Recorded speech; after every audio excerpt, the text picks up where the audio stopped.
A Christmas in New Hope is a pretty good film. This was released in 2024. It's directed by Julia Barnett, written by Barnett and Kathleen Estes, and we have a cast including Katrina Bowden, Analise Armstrong, and Ryan Cooper.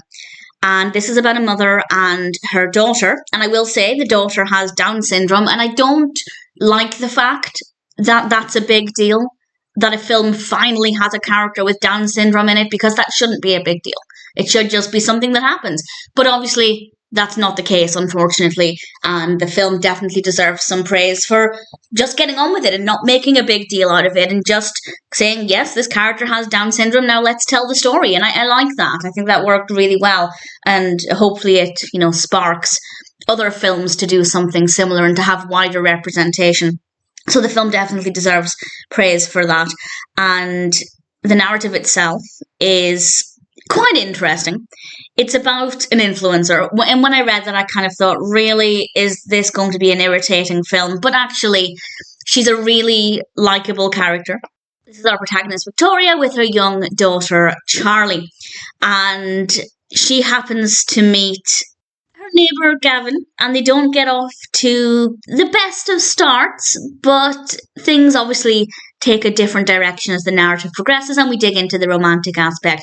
The narrative itself also focuses on home improvement, and that part of it I really thoroughly enjoyed. I enjoyed seeing the progress they were making and whether or not they'd be successful with this. So there are quite a few things going on here, and I rather enjoyed it for the most part. And of course, this is all against a festive backdrop. It's not the most festive film, so if you don't love sickly sweet Christmas films, this one will be okay for you. Personally, I think the more Christmas the better, but there's still plenty in it.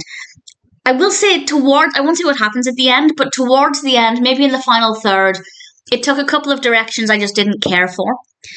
And I'm not talking about necessarily how everything concludes, but there were just a few things that happened that I just thought it felt like they were trying too hard to make it too dramatic or too impactful, and it just seemed a little bit poorly written, to be honest. So I didn't completely love every aspect of it, but for the most part, I enjoyed the experience.